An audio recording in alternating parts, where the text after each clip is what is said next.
poin yang ketiga, poin besar yang ketiga, yaitu hari Pentakosta, menerima Roh Kudus dan bahasa roh. Ya. Di dalam Kisah Rasul pasal 2, di situ dikatakan bahwa ayat 1, ketika tiba hari Pentakosta, semua orang percaya berkumpul di suatu tempat. Sudah saya jelaskan tadi. Ya, kemudian ayat 2, tiba-tiba turunlah dari langit suatu bunyi seperti tiupan angin keras yang memenuhi seluruh rumah di mana mereka duduk.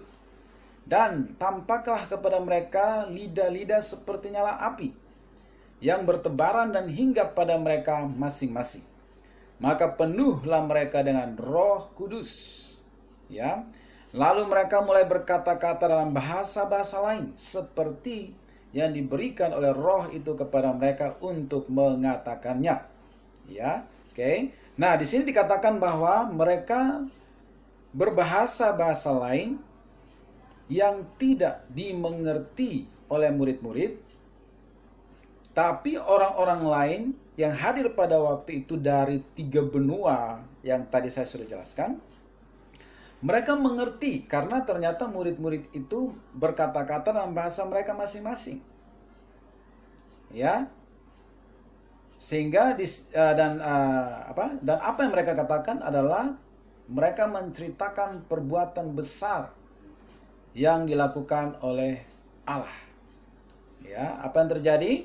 Situ dikatakan bahwa mereka tercengang-cengang, termangu-mangu, dan berkata, apakah artinya ini semua?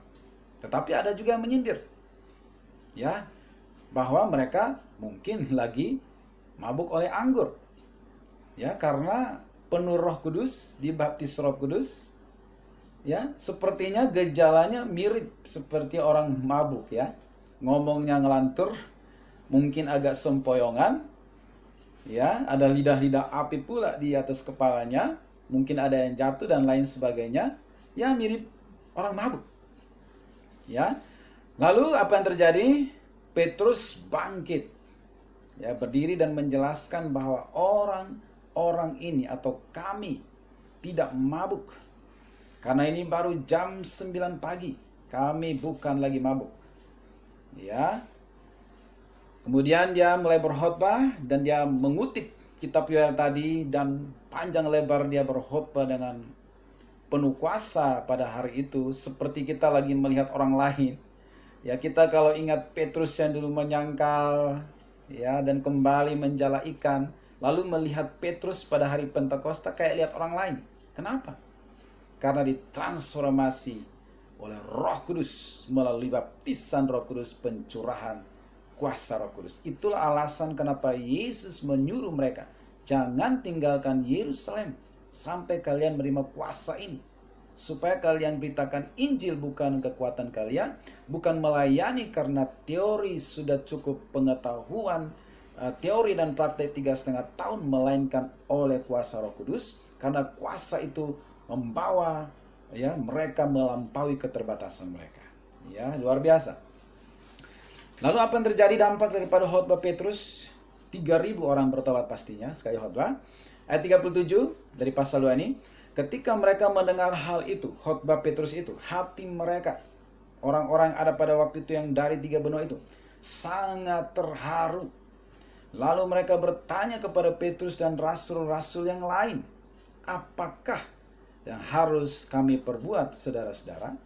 Lalu ketika mereka bertanya seperti itu, jawab Petrus 38, bertobatlah dan hendaklah kamu masing-masing memberi dirimu dibaptis. Jadi bertobat, dibaptis dalam nama Tuhan Yesus untuk pengampunan dosamu, maka kamu akan menerima Roh Kudus. Jadi bertobat, dibaptis sebagai tanda pertobatan, dan menerima Roh Kudus. 3 tahap. Ya, Petrus menjawab kepada orang-orang pada waktu itu ya. 39, perhatikan baik-baik. Sebab bagi kamulah janji itu, dan bagi anak-anakmu, dan bagi orang-orang yang masih jauh, yaitu sebanyak yang akan dipanggil oleh Tuhan Allah kita, dan seterusnya.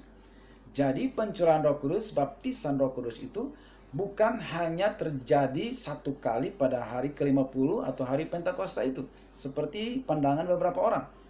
Melainkan kalau ayat ini mengatakan bahwa ini janji bagi kamu pada hari itu, bagi anak-anakmu di kemudian hari, bahkan bagi orang-orang yang masih jauh, yaitu sebanyak yang dipanggil oleh Tuhan Allah kita. Janji ini, Roh Kudus ini, ya, pencurahan Roh Kudus ini, baptisan Roh Kudus ini masih bisa dialami oleh generasi berikutnya. Ya, saudaraku. Jadi di sini artinya gugurlah pandangan yang mengatakan bahwa peristiwa pencurahan Roh Kudus itu hanya terjadi satu kali pada hari Pentakosta. Ya. Nah, jadi bahasa roh atau bahasa lidah yang tidak dimengerti oleh murid-murid pada hari Pentakosta itu, ya, seperti yang diberikan oleh Roh Kudus kepada mereka untuk dikatakan, ya, itu merupakan tanda-tanda pencurahan Roh Kudus, tanda-tanda fisik seseorang dipenuhi Roh Kudus atau dibaptis Roh Kudus. Ya. Tapi, saudaraku, kita jangan hanya berfokus pada tanda-tanda itu, karena perdebatan perselisihan selama ini terjadi karena kita fokus kepada tanda-tanda lahiriah fisik itu. Tapi lihatlah dampak atau buahnya. Ya, seperti yang saya sudah katakan tadi, Petrus yang ditransformasi, keluar dari natur, ya, kemanusiaannya menjadi seperti seorang yang berbeda sama sekali. Ya, bahkan akhirnya menjadi martir bagi Yesus.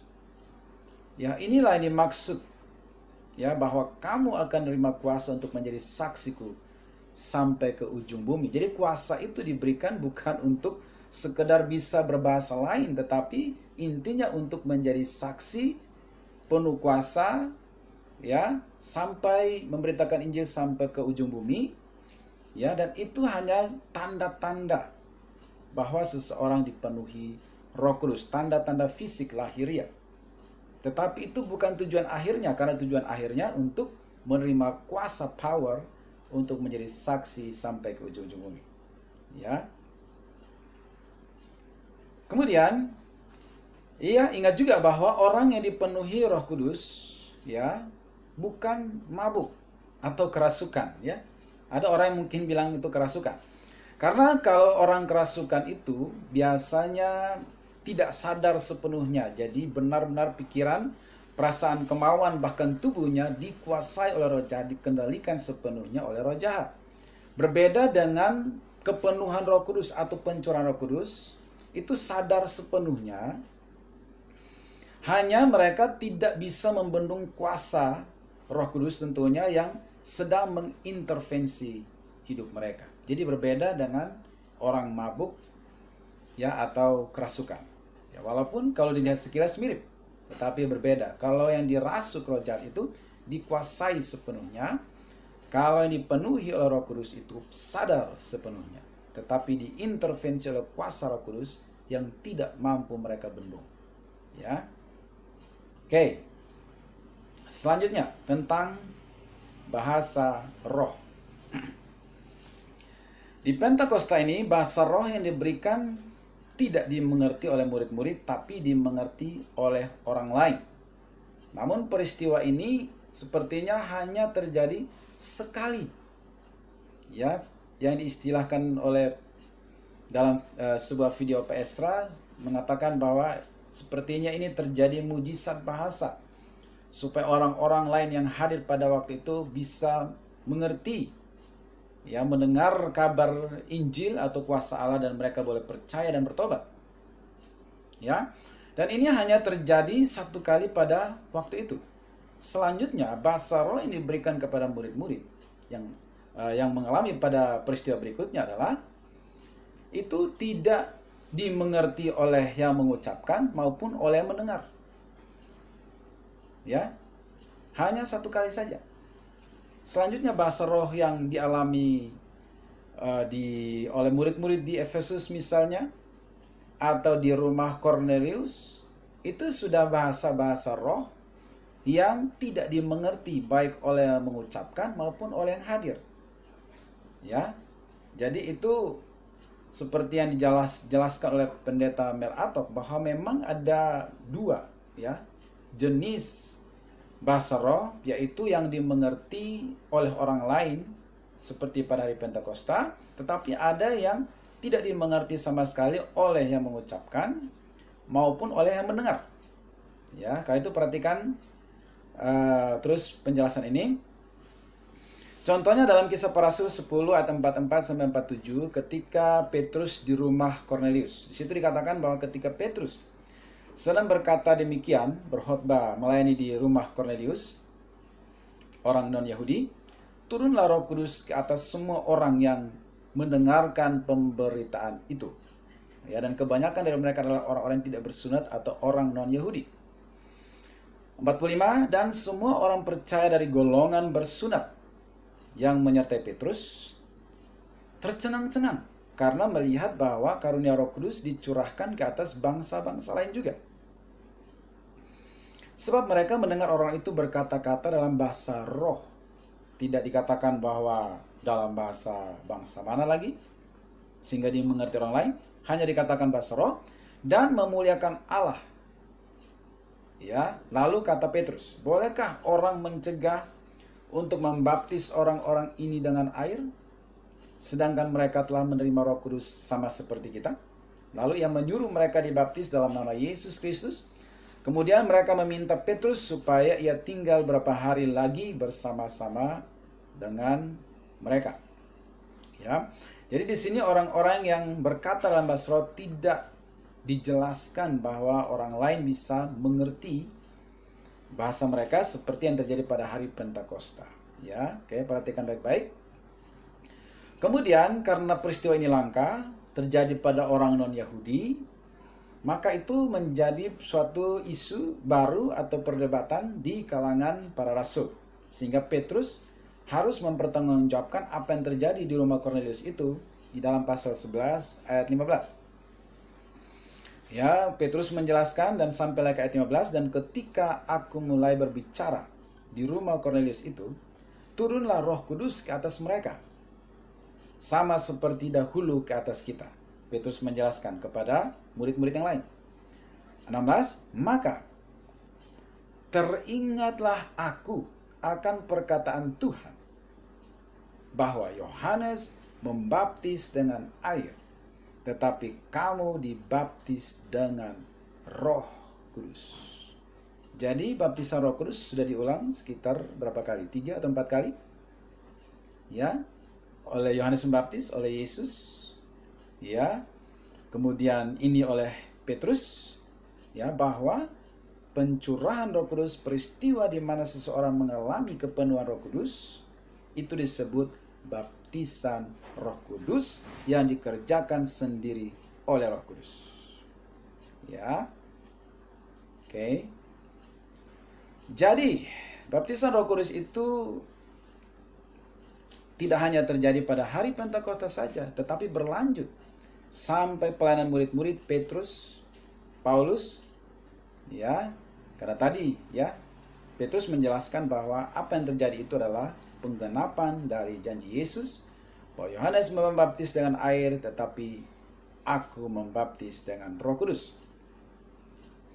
Ya, karena tadi dikatakan bahwa di dalam Kisah 2 ayat 39, Petrus mengingatkan orang-orang pada waktu itu waktu dia berkhotbah bahwa sebab bagi kamulah janji itu dan bagi anak-anakmu dan bagi orang yang masih jauh, yaitu sebanyak yang akan dipanggil oleh Tuhan Allah kita dan seterusnya. Jadi itu bukan hanya satu kali terjadi pada hari Pentakosta, masih berlanjut.